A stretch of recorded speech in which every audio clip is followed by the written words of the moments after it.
welcome to all of you, and thanks for being here for our Catholic Intellectual Tradition Symposium, which is really an array of presentations from faculty, students, staff at UD, engaging with aspects of Catholic intellectual traditions all day today and tomorrow. So I'm Tim Gabrielli, and I'm privileged to serve as Goodorf Chair in Catholic Intellectual Traditions and on the faculty of the Religious Studies Department, and along with my esteemed colleague here, Dr. Sandra Yoakum, who is University Professor of Faith and Culture, and also on the Faculty of Religious Studies, here to sponsor this symposium. Really honored to be able to do so. So our next presenter is a winner of one of this year's McGrath Awards. So I'd like to tell you a little bit about that award before turning things over to our presenter. So it's sponsored by my office and named in honor of Father Jack McGrath, who's up there on the screen, UD alumnus and Marianist. Father McGrath was really a dedicated teacher who celebrated and embodied Marianist education in the Catholic intellectual tradition. His career spanned nearly 60 years, and he taught math, he taught American history, he taught theology. And among many of the roles in the Society of Mary, he served on UD's faculty beginning in 1987, where he founded the Forum for Catholic Intellectual Tradition Today. So the McGrath Award, which is named in his honor, recognizes students whose research in a CAP course, that is one of the courses that students are, as part of our common academic program, outside of students' majors that they're required to take, in a course that's in the common academic program, demonstrates careful, deep, creative engagement with texts, thinkers, themes associated with Catholic intellectual tradition. So having applied this past fall for work that is completed in 2022, in the spring, summer, or fall, this year's recipients were selected from a very strong pool of submitted research projects, really. So each recipient receives a $500 award, along with this special medallion. Well, I know it's impossible to see from back there. On the front of the medallion is this little image of Mary's Seat of Wisdom. And the image here of Mary's Seat of Wisdom, there's many of them, but the one here is a replica of a statue that was very dear to Father McGrath. We think that he got it in the 70s at an international gathering of Marianists in Rome, and passed it on to my colleague, Dr. Yoakum. So this image of Mary's Seat of Wisdom was not only dear to Father McGrath, but it's this ancient title for Mary with Jesus seated on her lap, and I think it reminds us all in the Marianist tradition of education that the pursuit of wisdom is ultimately an encounter with God, transcendent, it's beyond us. So let me introduce to you our next presenter and McGrath Award winner. Her name is Eleanor Yates McEwen. Eleanor is a sophomore from Centerville, Ohio, double majoring in philosophy and urban sustainability. She completed her award-winning research with Professor Susan Trollinger, who's with us this morning, in ASI 120, The Roots and Development of Western Culture in a Global Context, the second part of the first-year core curriculum. Her title is The Midnight Incendiary, America's Myth of Black Violence. It's my honor on behalf of the McGrath Award Committee to present you, Eleanor, the 2023 McGrath Award for Common Academic Program Research in Catholic Intellectual Traditions. Congratulations. Let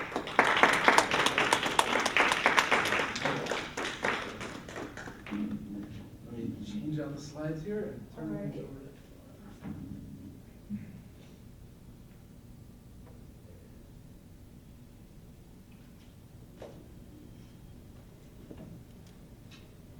Thank you so much for that introduction.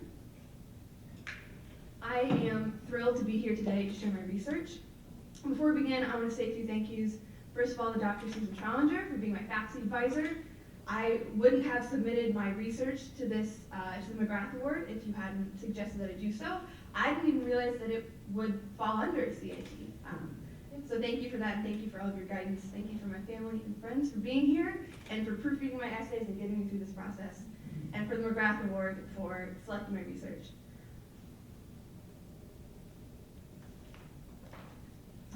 Black militias in the South during Reconstruction were an important social structure. Their story has been construed in various ways throughout history, in ways that reflect both the context of their historians and informs the ways in which we understand Black organization in the face of oppression and Black interactions with white institutions in modern America.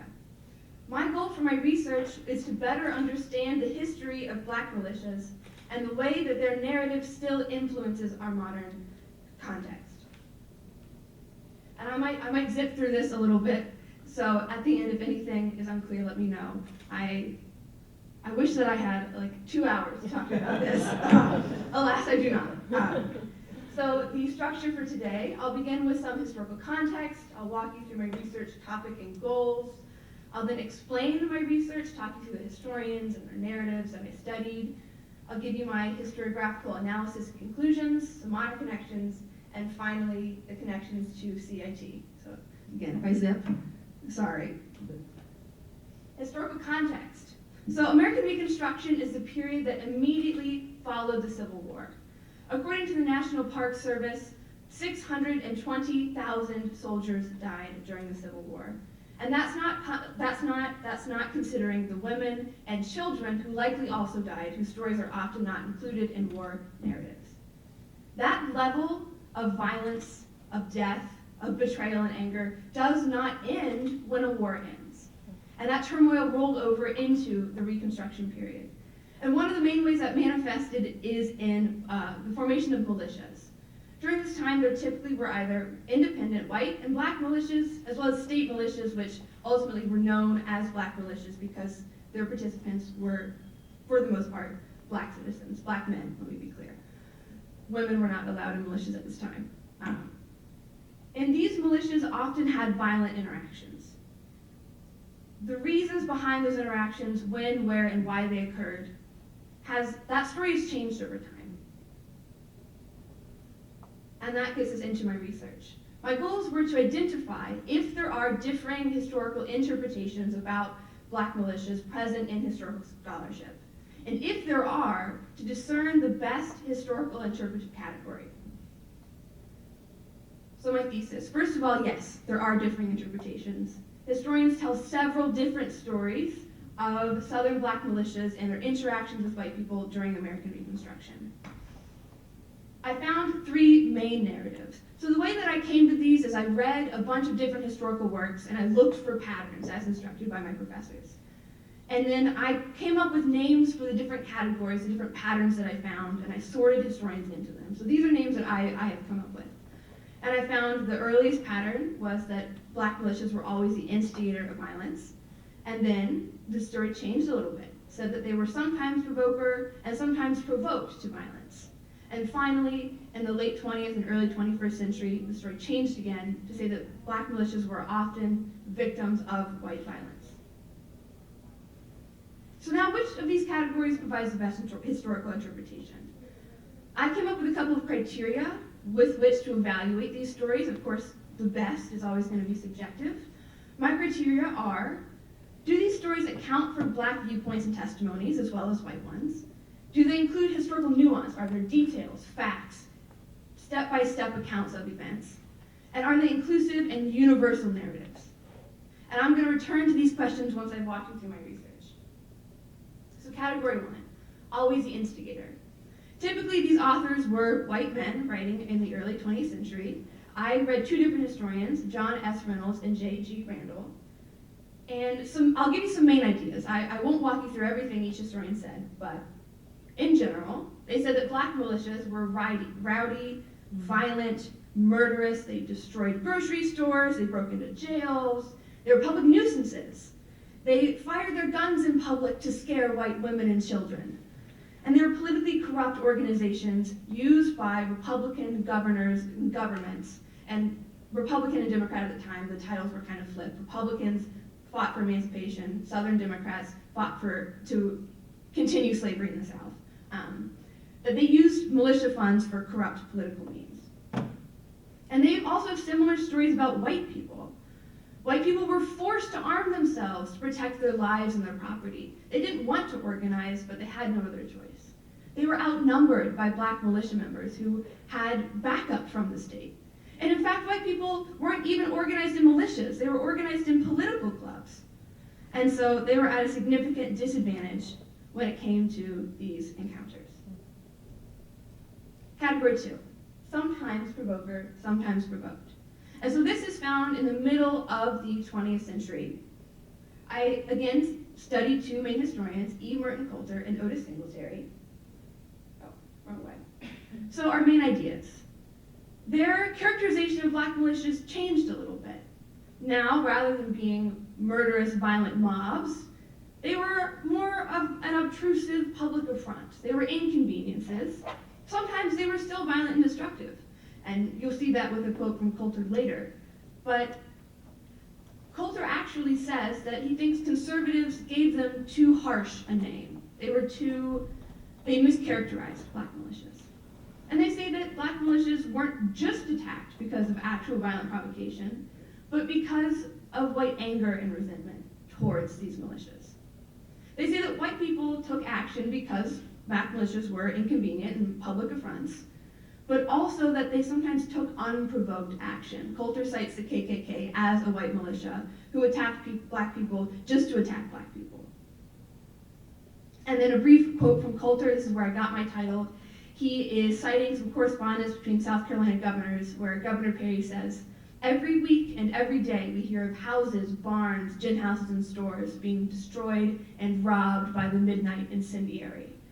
And here he's talking about black militias, not only literally burning things down, but also acting as socially incendiary, as stirring up trouble, stirring up conflict in the South.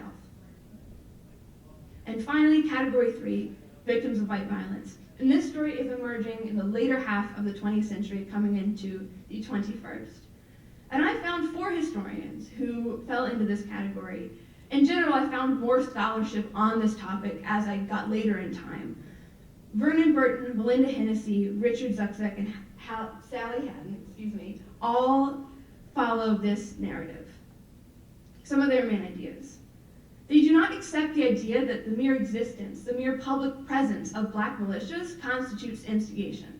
They don't think that is a reasonable reason for white people to attack black militias just because they exist. Their characterization of black militias changes dramatically.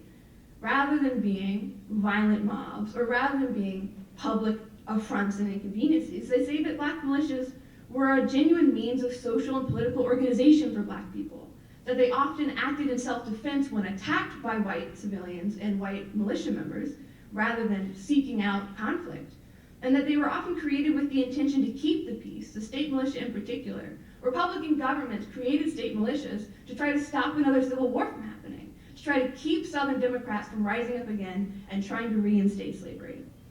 In fact, Sally Haddon actually describes one militia event that was both a militia meeting as well as a public communal barbecue.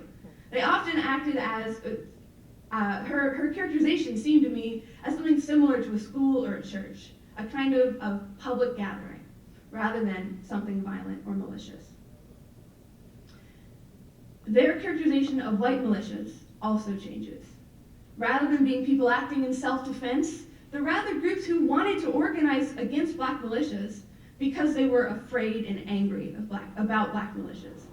Black militias challenged white supremacy. They were a means of dignity, of employment not dependent upon white people.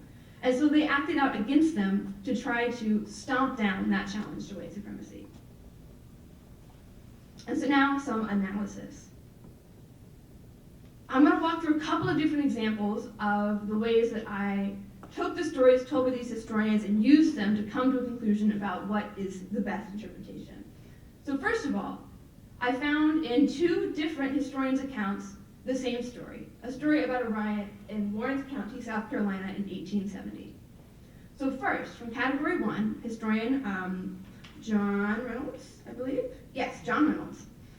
He says what happened was that there was a skirmish between a white citizen and a black state constable the day after a highly contentious election. He says that white people had been working really hard to ensure this election was peaceful, but they just couldn't manage it, and there was a fight that broke out. He says that the black militia immediately responded. They jumped at the chance to incite more violence and started firing rounds into the busy town square.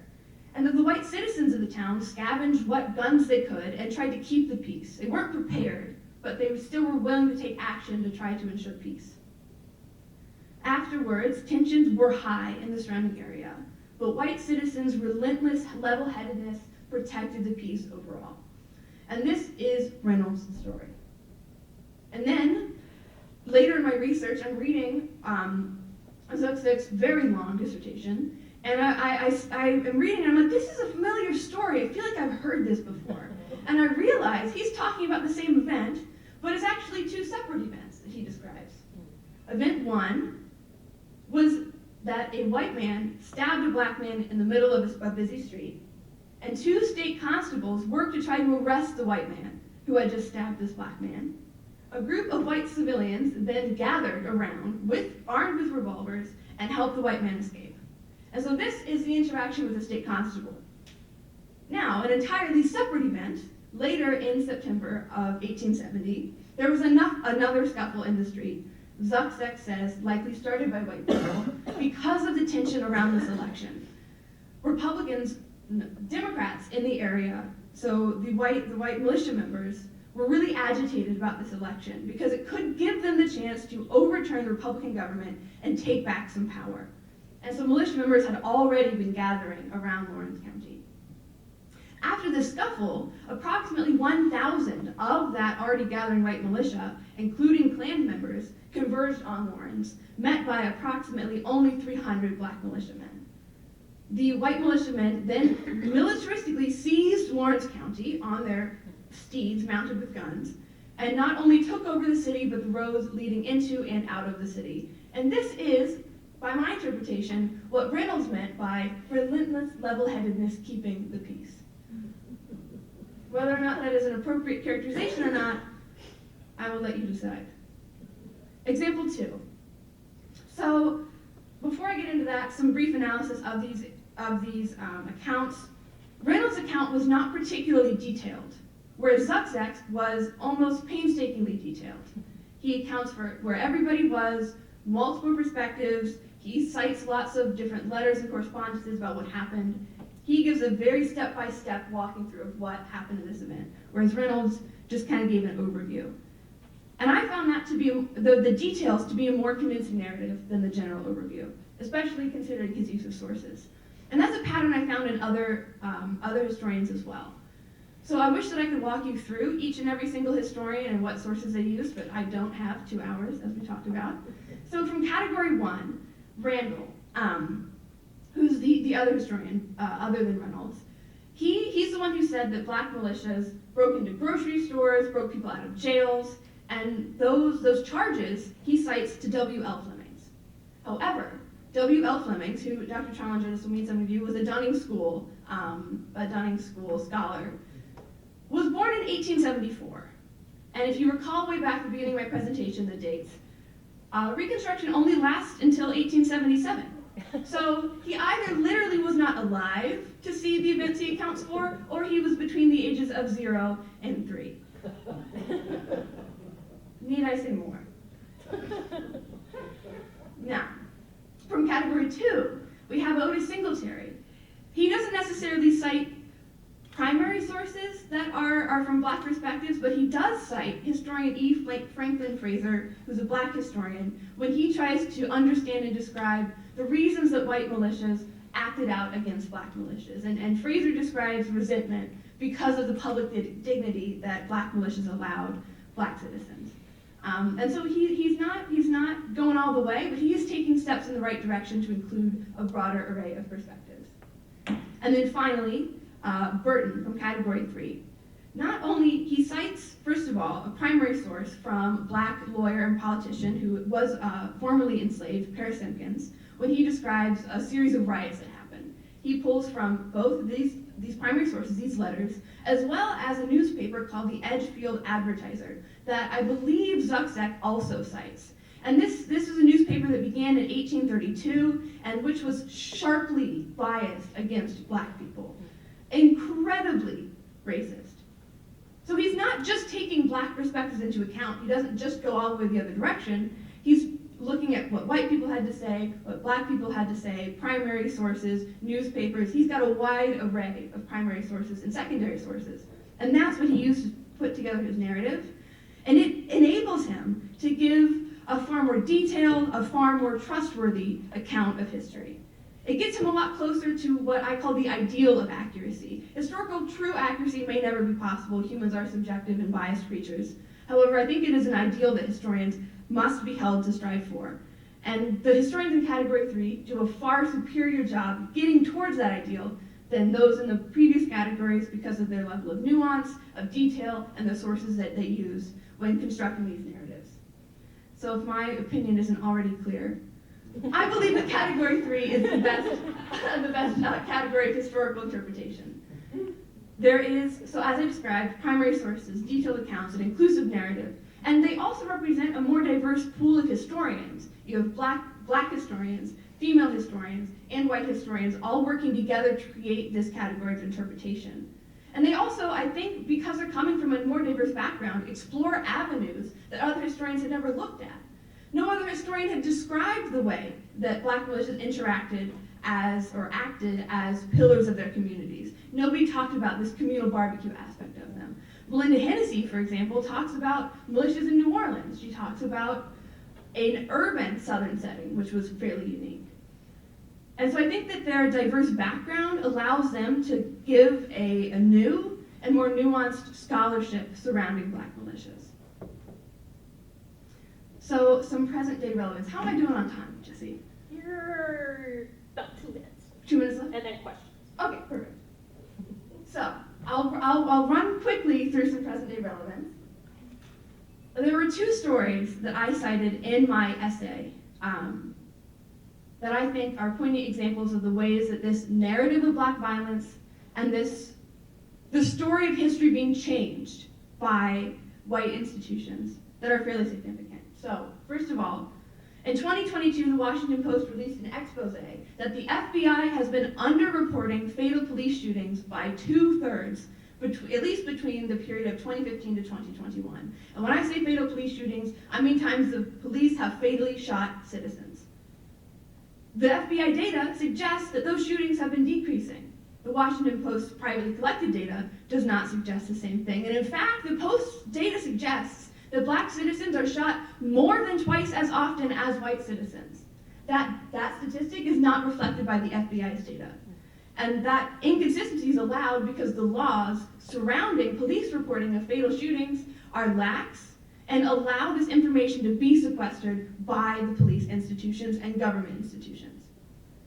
And the same article cites the Michael Brown case, which I will walk you through now, as a reason for the increased scrutiny of police brutality. And I wish that I could spend more time on this, but in 2014 in Ferguson, Missouri, an 18-year-old black male, Michael Brown, was fatally shot by Officer Darren Wilson. There are disputed accounts of his death. The police used the narrative that Michael Brown was aggressive, was violent, was threatening to excuse him being shot and killed.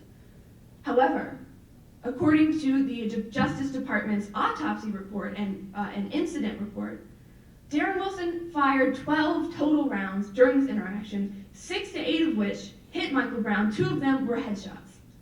That level of violence, this excessive level of violence and lethal force, is inexcusable in a police interaction with an unarmed citizen, even if the person felt threatened. Even firing 1 round should require the utmost scrutiny, much less 12. But the reason that this was allowed to happen was because of the narrative of black violence. Specifically, black men being violent, being criminals, being threatening. And that's kind of an overview of what I went over. I'll hurry along now. The Catholic intellectual tradition. And so, what does this have to do with Catholic intellectual tradition? I was wondering the same thing when Dr. Challenger reached out to me to tell me to apply for this award. But when I reread that the UD has like a mission statement of Catholic intellectual tradition, and some of the principles that really stood out to me were 19, 20, 22, and 23, which talk about Catholic intellectual tradition's relationship with the search for truth, with a standard of reasonableness, of dialogue, and the capability and limits of rationality. In my research, I strove to examine accounts of history in order to find a better understanding of what is true, of the truth. I held each historian to a standard of reasonableness, of rationality, of coherency, which is in line with CIT's guidelines for how you should conduct yourself as an academic. That reason is a standard that people must be held to. And that knowledge and wisdom is integrative. There is no one kind of wisdom.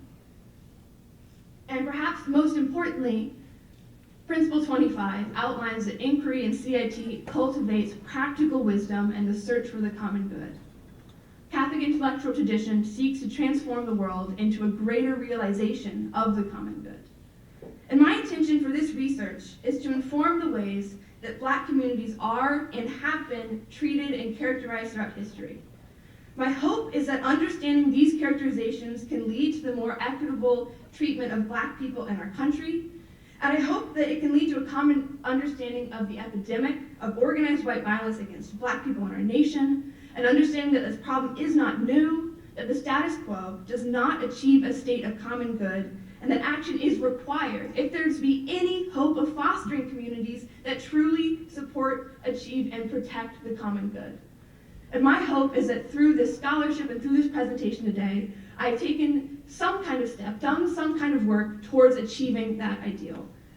And I hope that you all have learned something. I hope that you all have realized a new level of the white supremacy and racism that rules and controls our nation and why that is a problem. And I hope that you have enjoyed. Thank you for listening.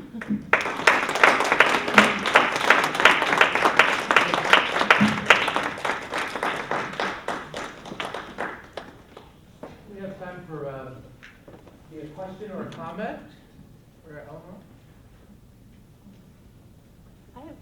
Hi, I have a question. Of course. I was not very familiar with this topic at all, but Oh, I'm curious about the word militia. Was Yes. that imposed on these groups by those early historians, or was that a word that was actually being used by them?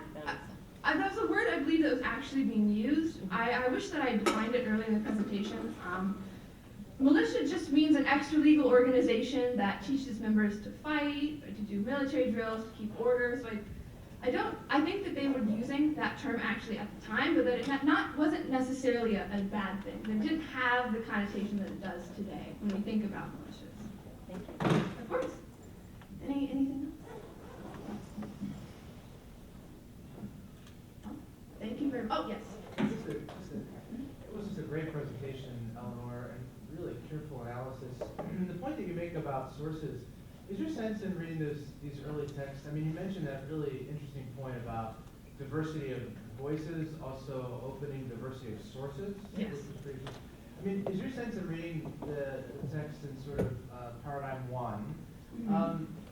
and this is maybe an adjacent question to sort of faith and reason and sort of guiding, or sort of maybe guiding myths is the word that you use, that sort of influence our reasoning, but is your sense that, you know, is this willful bias, or is this historical laziness, or is it a combination of both? Is it constraints of sort of training? What's your take on that? I think that, well, of course, I can't know for sure. My take is that historians maybe weren't taught or didn't think to listen to Black perspectives, that they were deeply racist themselves, and maybe didn't even consider that Black people could have relevant stories to tell.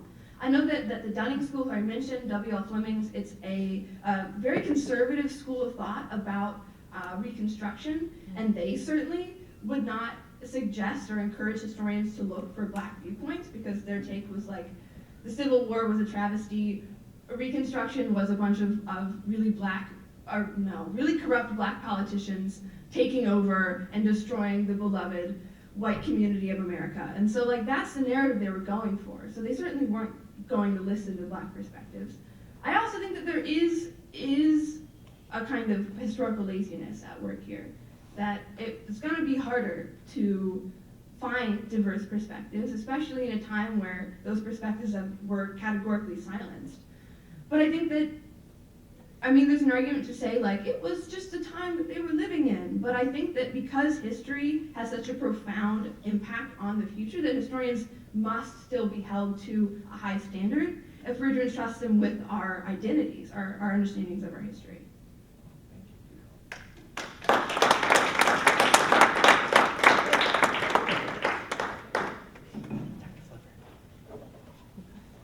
Thank you again, everybody. I hope you enjoyed.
Enjoy the other presentations. Have a nice day.